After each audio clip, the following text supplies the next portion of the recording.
questions and answers, you can direct it at any other eminent speakers here, and they will do their best. Because in a 15-minute presentation, it may be very difficult to do justice to some of these topics. So that is why there is a Q&A. I'm sure you must be having various clarifications to see. Go ahead, please. They will pass the mic to you. Just raise your hand. Yes. So good afternoon, sir. I'm Lieutenant Colonel Shubhan from the First Field Engineer Radio myself.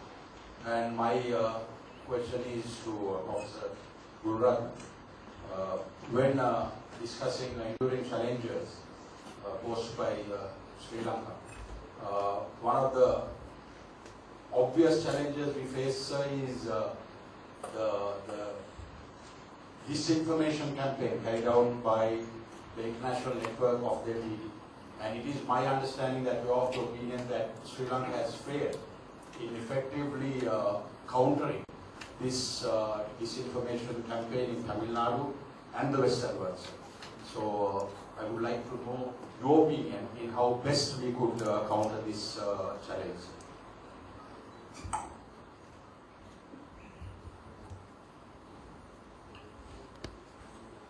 Colonel, thank you very much for that very important question.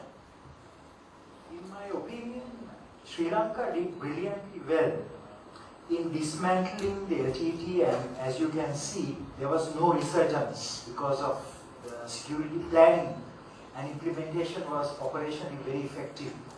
But internationally, the government itself faced many challenges because the focus was in Sri Lanka. Government wanted to stabilize the environment within Sri Lanka. So overseas, there wasn't so much of focus. The focus should have been ideally by the Ministry of Foreign Affairs or the Ministry of External Affairs. But we didn't have the same capability and the capacity in our foreign service as we had in our military and in our security establishment. So I believe that this is an enduring challenge for Sri Lanka. This means that we will have to perhaps train our diplomats better. Every diplomat should be able to face television, should be able to write a press release. I have shared with some Sri Lankan ambassadors that even if there is one paragraph against Sri Lanka and if that information is not true, you should write a response immediately. But I think that we haven't had that practice. It requires a lot of new thinking. As we look at the horizon, I see that the LTTE infrastructure that existed overseas that supported terrorism in Sri Lanka, that is the Nedivan faction which is based in Oslo in Norway. Then the TGT, the Transnational Government of Tamil Eelam, which is based in New York, and Father S.J. Emmanuel's network which is based out of UK. These three networks are the three main networks that are currently putting pressure on various governments overseas to mount pressure on Sri Lanka. But I believe that even those governments today have realized that a lot of what these networks are publicizing is misinformation and disinformation.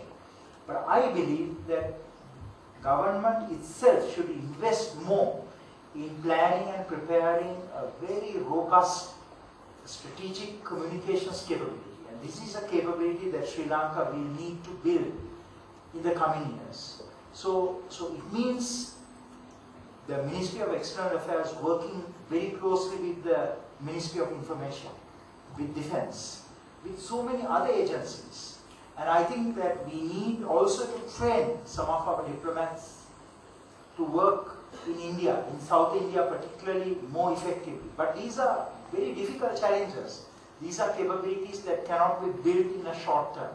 But I hope that the same way terrorism could be defeated in Sri Lanka, that the Ministry of Foreign Affairs, External Affairs will take on this challenge, at least in this late stage, and create the essential capabilities within the ministry, such as a diaspora engagement unit in the ministry, such as dealing with NGOs, because the NGOs are today being used by extremist and terrorist groups. such as another unit that will just deal with UN and its agencies to give the correct picture of what happened in the ground.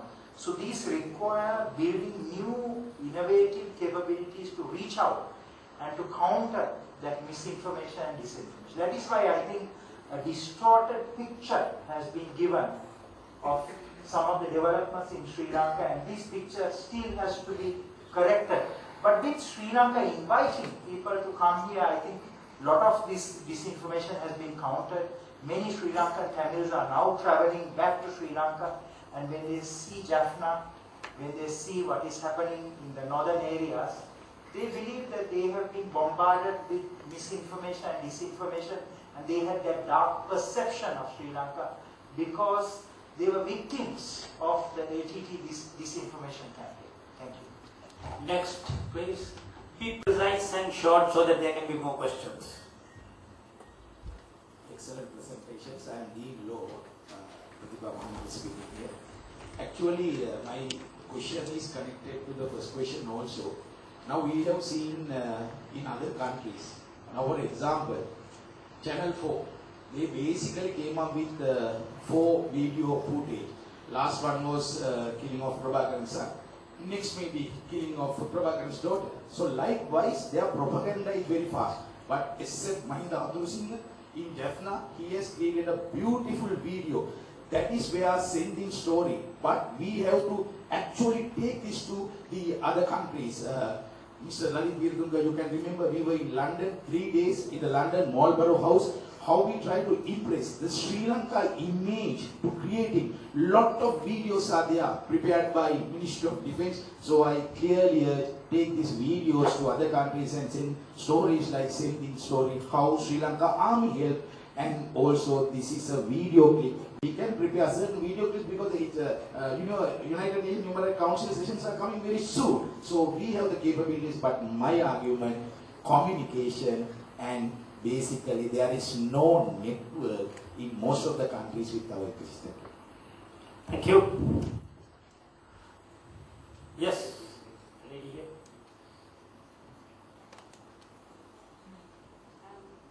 I'd like to thank all the speakers for those excellent presentations. Just following on from what the last 2 questions raised, can I make a proposal or a suggestion? Your name, please. My name is Tanimai Varganam, and I'm a lawyer based in Britain. In fact, I'm of Sri Lankan heritage. My proposal is, one way of countering these concerns that have been raised would be to have a Sri Lanka centre in London where the holistic reality on the ground in Sri Lanka is translated to a centre where there are many diaspora groups and where the youth of these diaspora migrants will actually see the reality of the picture in Sri Lanka rather than being influenced by the Western media. Because actually it is the Western media that has been toxic in the radicalization and alienation of that heritage, which you rightly hear in Sri Lanka today. Professor Gurunath, would you like to, because it's connected to this whole issue of dissemination of information, maybe very brief response to it? Barrister Tanu Maivaganam is a very strong advocate that Sri Lanka creates a Sri Lankan centre in London to portray the actual ground reality of what happened in Sri Lanka, and also the immense development today taking place in the country, especially in the northeast. And I hope that her suggestion, her steadfast call for a Sri Lanka centre in London will be considered by our leaders, and I hope that Mr. Lalit Virudunga himself will consider the suggestion. Thank you. The next question, please. My name is Ramita and I'm a lecturer working for KDU. My question is also related to the first questions and series of questions asked. This goes back to one of the studies that I have done previously, on the aggravating youth revulsion due to ethnocentric media and communication used by internet and other electronic modes. And in that study that was done during the wartime, during 2002, 2003 and 4, at that time I have done the collection of data and I have understood that 68.5% of most of the youth from North and East have traveled abroad, and they have now, if you look at their ages, most of them have grown there and they have come up to some standard by getting some sort of environmental upbringing of those environments and gathered a good network. So if you look at their ideologies, mostly they are coming from ethnocentric backgrounds where they have some sort of a revenge against the Sri Lankan peace. So therefore I think it is vital that we have some sort of a network, as all of you said, mentioned, regarding like communicating peace to others, building up peace media, not ethnocentric media, but peace media in the domestic arena as well as in the international context. So this is just a comment that I wanted to give you, and I support the comments brought up. Thank you very much. Thank you. Maybe we take another perspective, because we are now talking about dissemination of information. I think you've been fairly well driven home the point that the government of Sri Lanka needs to have a very specific and a robust, as Professor Gurratha said, campaign to counter whatever that is happening outside. Yes? So my name is Major Valgala. My question is directed towards the senior colonel from China. The new Strings of Pearl strategy and the new Silk Route strategy was evolved with the expansion of the Chinese economy. And Sri Lanka played a dominant role in both these things. My question is, with the gas pipelines that have been laid, Tajikistan, Afghanistan, India, Pakistan, and the pipeline that China is financing from Rangoon to, from Burma to China, if the energy source of China has been increased, do you think the importance to Sri Lanka in this Asian shipping line would drop, or would it remain the same?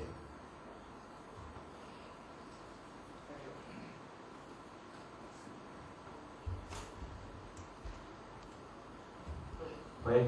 Okay. Actually, it's a good question. Thank you very much. Actually, when you talk about String of Pearl strategy, I don't know where is the strategy formulated. I don't think China has got such kind of strategy. But actually, China has been attaching more and more, increasingly more attention to the Indian Ocean region, because our economy is outward oriented. So the majority, actually, from my personal understanding, our dependence, economic dependence on export is around 60%. So maritime routes for trade is very important, and also around 70% of our trade goes through Indian Ocean, and around nearly 80% of our oil import, especially from Middle East and from Africa, 80% passing through the Indian Ocean. So that shows the kind of importance of sea lanes of communication for China. And also, you just mentioned that actually China nowadays is trying to diversify its route of oil imports and oil and gas import. Actually, maybe it's a kind of strategy to reduce the risks in over-reliance on the Indian Ocean. But actually, this cannot fundamentally solve the problem of China's dependence on the Indian Ocean. Actually, you mentioned about the pipeline in Myanmar. actually Myanmar is still a kind of part of Indian Ocean. That does not mean that if the pipeline has already been completed. This does not mean that the completion of the pipeline in Myanmar will reduce China's dependency on the Indian Ocean, especially on Sri Lanka. All in all, the Indian Ocean will continue to play a very important role in China's future economic development. Actually, you just maybe I deviated a little bit. Actually, you mentioned about the stream of pearl strategy of China. So far as I know, China don't have such kind of strategy, and also China will not formulate such kind of strategy because we have learned quite a lot from the experiences of the USA. Being a superpower sometimes is burdensome.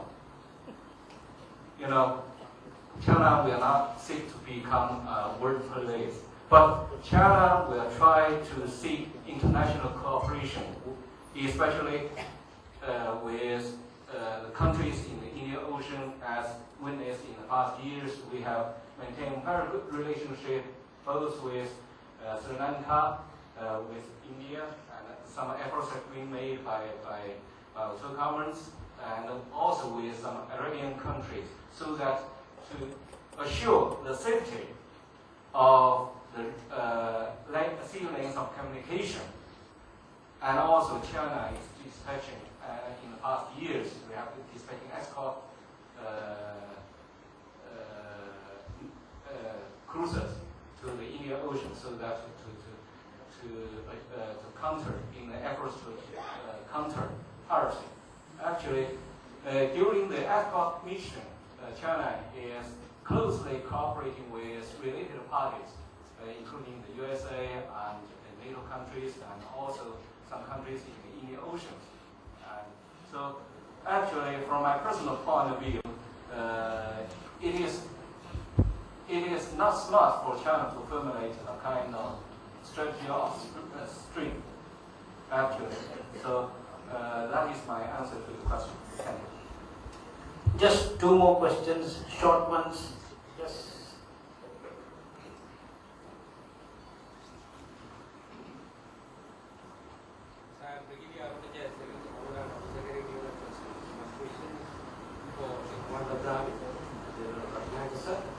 You'll be talking about the role of the military engagement, the nation building, and the contribution which it has already rendered. Military engagement, the nation building is not that it is indispensable, but it has to be there until the achievement of the final objective of the wonder of Asia. But with the international pressure that is still developing against the military engagement in the north and east, so we need to make some strategies that is to influence the international community through the strategic communications ways that have been talked by the Professor Gulratna also. But I think one may wonder why this military engagement feel that the state machinery of Sri Lanka is inefficient. That is because of the very reason is why the military is in engagement. So I think this is the question that I am asking, as how we could be strategized in future. Thank you, sir.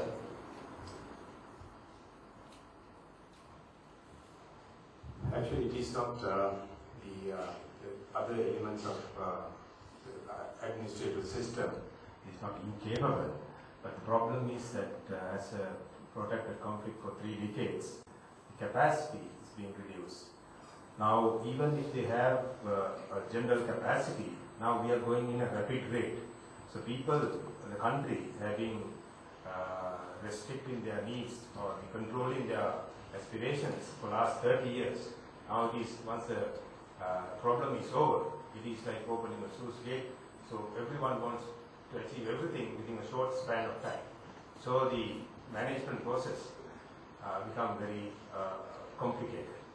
So the basic, the organizations in the administrative system sometimes do not have the required capacity. So here the military being used not as a military force, but as to support or to fill those vacuums created in those organizations to fulfill the needs of the people sometimes. So now say for example, so military is being used as a trendsetter. Now the discipline of the country is gone down, and once you go to an extreme of discipline, the people get into fighting like this. So in order to discipline the society, we need to create some positive thinking and inculcate leadership qualities of the in the younger generation. That is how we have taken this university student education thing. That it set a new trend to the country. So when the academic people, the younger generation take the leadership, when they have the positive thinking, because during a war, a lot of the negative thinking is breaking into your system. So you have to get it out. Now input, lot of inputs in the positive thinking. So that is one area. Then the other thing that the urban development, we create new trends here. By example, soldiers. So we create now Colombo city, one of the most beautiful cities in the country. This has gone down to the entire country. People keep their houses clean now, organization clean, the places clean. We meet a lot of outside provincial level politicians. They all talk about cleaning up their places and putting their places in order. So it has set a new trend to the world. So here the military involvements in that. Yeah, it is not like the Western. Here we are a reflection of the nation. Security forces a real reflection of the nation. So we have to get involved, like not like in the Western world. So they have their military forces to project their force outside. Here it is not, and we are within the. This is our culture. This is our way of life. Therefore, we have to, by means of all those communication strategy, we have to tell the world. Here it is. We are doing a job which is required, because when other organizations do not have the capacity, capability, military is structured, organized, trained, and equipped to fill those vacuums. Yeah. That is how the military gets involved. Maybe I'll just add a very simple point. Why the military is being asked to do things in circumstances where civilians would have been asked otherwise. Well, when the Nehru Pokona, the Mahinda Rajapaksa International Performing Arts Theatre, was gifted to Sri Lanka, and it involved a lot of technical areas for management and to keep it as an international venue. His Excellency immediately decided that it be handed over to the military for management. I can't think of a better solution. And the military up to now has managed it extremely well. There were, of course, obstacles, there were various points of view, say that how can someone in the military look at the softer side of life, arts.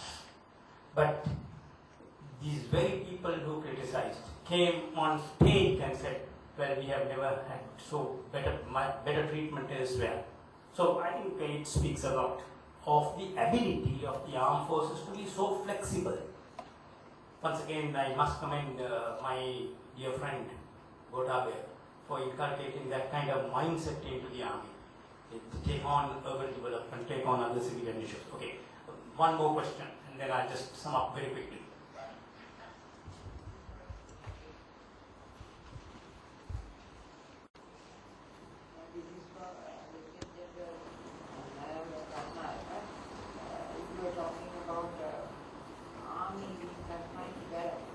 Sri Lanka is one of the countries in the world that armies are engaged in agriculture, and you all have done hard work to attain peace. And I don't know why this criticism has come that you also be confined. Could you also identify yourself for the people to know? I'm Sri Kumalaya from Translation Service.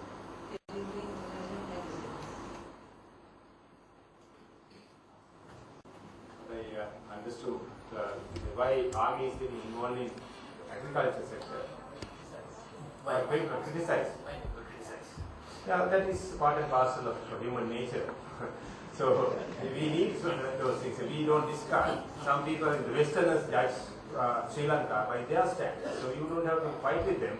Only thing we have to market our point of view and say, this is how our system is structured, this is how we work, this is our culture, this is how we work. We don't get the military. Those Western countries who study their militaries, they are basically away from the society. When they come to the society, the military, it is kind of an alien element in the place. Here it is no, we are part and parcel of our society, appealing up it. So we are therefore these criticisms is always part and parcel of when you go in new era. All these experiences are new to the Sri Lankans as well. A lot of people can't understand. Most of our people, opinion makers, are Western educated types. So they are convinced with those things and they come and try to put those things here. Compare those things with the Western standards. Here it is not so. If you go to the north and east and the soldier, one example I give you, the Sri Lankan soldier is the most respected individual in the society today. The armed forces is the same.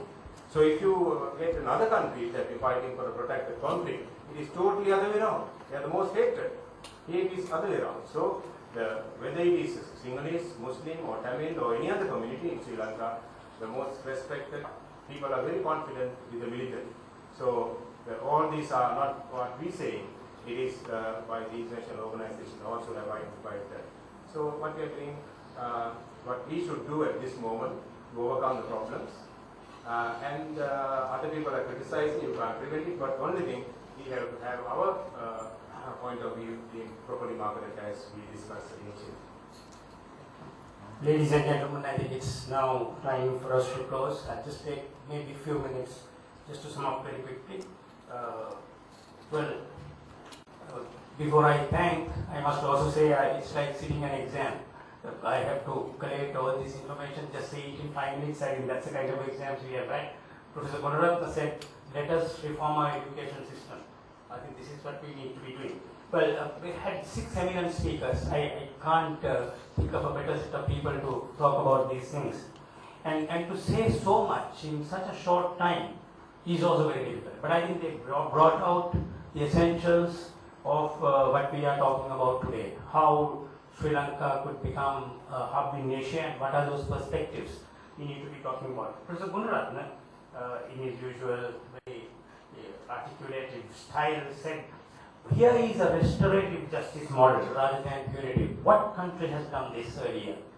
To free 12,000 ex-combatants, rehabilitate them, well, the Commissioner General Rehabilitation, a former, easier.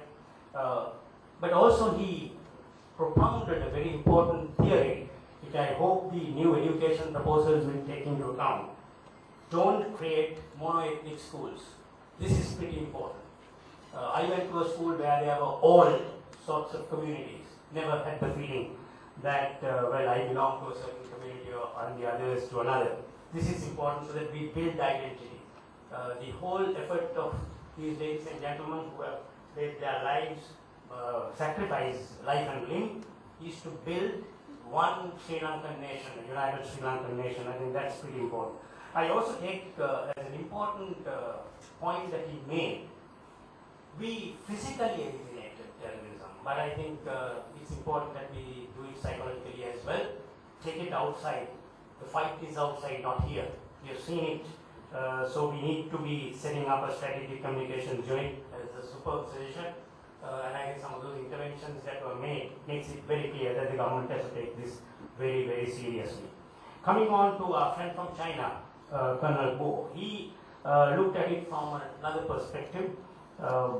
He said, oceans have proved to be critical. So here we are.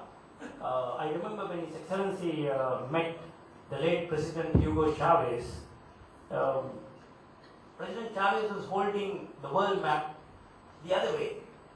Like the whole world was hanging from Sri Lanka. I said, look my friend, you come from a country where the pivot is Sri Lanka. So it's, I think it tells us how important strategic location is and how important the ocean is. Well, also I think talked about Sri Lanka benefits from its location for investment. Another important point, that Sri Lanka can ride on the emerging economic situation in East Asia and of course South Asia, mustn't forget India. No one will have doubts about its strategic dimensions. Very interestingly, in his Q&A session when he said, China is not trying to be the policeman of the world.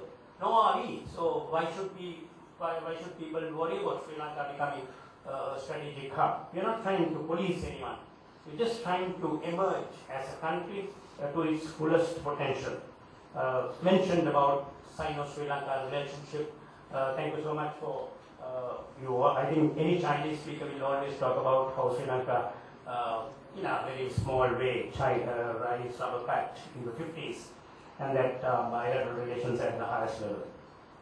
Getting on to Majendra Jha from India, obviously I didn't know that he had been here before with the IBKF.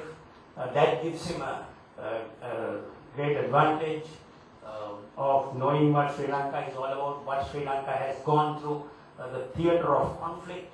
All that is very well known to him. So in his second visit, he is able to bring all these things onto the table to tell us our strategic location, how important it is in the Indian Ocean. Brought about 4 main issues: strategic importance of Sri Lanka in the Indian Ocean, that location is unique; the security perspective, opportunity to emerge as a hub, and defense cooperation. These are some of the things he mentioned, the 4 main issues. And he also said, our opportunities outweighs the challenges. This is important. If we don't make use of this, then here again we will be lagging behind. Here is an opportunity where we can forget about our challenges because we have that advantage. Well, coming on to the High Commissioner of Pakistan in Sri Lanka, credit to him, short notice, but I think what you presented, the excellency, was something to think about. Obviously, your academic background helped you to do this in 24 hours. I talked about 2 important things: interstate security, intrastate security. Something that he highlighted, there is potential for full spectrum warfare. A very frightful thought to me, but you gentlemen, of course, you feel very comfortable. You're not bothered about war, but as a civilian, I feel very frightful, and I think many who are in the audience, because in South Asia we have this nuclear capability as well, but also brought out the vital aspect of water. Fortunately, I think Jana talked about it. We are an island, not connected to a mainland, so our water is our issue. But there are countries where water is an issue. Someone else has the source, and here another country is a user. So this might also be a future security aspect. And the Sri Lanka-Pakistan defense cooperation has always been at a high level. Non-state actors often make the situation complex. How true? We have seen that, and that's what probably Professor Gunaratne also referred to. Many non-state actors who want to make this whole thing a muddy thing, get into this whole situation and make it very complex. Recommendations to make South Asia more stable and peaceful. Obviously, we need to do that. Sri Lanka, the South Asia as a region must remain a non-aligned area. I think that's why most of the South Asian countries were also originally members of the non-aligned movement. Our own commander of the army brought out another very interesting perspective. He used this model of Maslow's hierarchy of needs, and that people are worried about security. First, that you need to have. And I think that's why His Excellency also said, development without peace and peace without development. There is no way. So you need to ensure that you have peace for us to go ahead. He also referred to the fact that whoever who controls the Indian Ocean controls the world. And that many invasions from the South Indians and of course later from the Western nations. And Britain obviously had the advantage. And we have been colonized for years, over nearly 450 odd years. The Dutch came, the Portuguese came in 1505, then the Dutch and then the English, which has seen huge implications, the way we lived, the way we thought, the way we educated our young, the way we looked after our age, the way we cultivated, what we ate, what we dress now, all these things have been influenced. So I think it is important that we understand how we start and what influenced us. These are extremely important in a situation where we are looking now to become the wonder of Asia. Another very interesting thought that you brought out. We are talking about opening our windows. Very good. If you open the window, you get sunlight, but mosquitoes will not come in. So he said, you open the window, boot and the bag both will come in. So, looking after the bag, making sure that they are not going to harm Sri Lanka is the military's job, obviously. So, security concerns, whatever conditions we are in, however developed we are, or we are on the path to development, security cannot be forgotten, and that is a very important aspect of what we are all about. Quoted Kofi Annan, who said, there can be a resurgence of a conflict once it has been subdued. But I think the way we go about it, the way we have strengthened our apparatus, we have looked after our intelligence, and I know the intense work that the Secretary of Defense does in bringing together the intelligence arms of the government, of the security forces, to be vigilant as to what is happening anywhere in this country, so that we will not have this recurrence of the terrorism that we have seen in the past. The last, again, our own commander, Vice Admiral Jayannath Kollave, Commander of the Navy, talked about, of course, he has to talk about the naval hub. That's his pet subject. Interestingly, he brought these 13 enablers of becoming a maritime power. Very interesting. I think that can also be a very interesting study for the KDU. How can these enablers become real in life? You have an enabler, find, say, continuous navigable channel. How do we use it? What advantage does it accrue to our country? Shipbuilding capability, how do we take it forward? Merchant trade, he quoted, said Mongolia doesn't have even a port, but 57 merchant vessels. That's a lot. Sri Lanka is all about sea. So we need to be looking at it. But I think the important point is that here is a situation, here is a fantastic given situation of a visionary outlook. A leader having a vision, a leader articulating his vision, making sure that what is said is being given effect to. I think that is where all this is. So I think all in all, these 6 speakers brought about fantastic aspects of Sri Lanka becoming a hub and of course moving towards wonder of Asia. The question and answers also I must add, and thank you for those who posed those questions, and thank you for those who responded. Obviously without in-depth knowledge you cannot respond the way you responded. So once again from Professor Gunaratnam, Superintendent Boyce, thank you so much for laying before this audience which is eager to know, hungry for knowledge, trying to understand different perspectives. It was great chairing this session. Thank you KDU, thank you the Commandant for, rather the Vice Chancellor for inviting me to do this. But I must say, to me it felt like I'm sitting the advanced level once again. That's the most dreaded exam in this country. Thank you.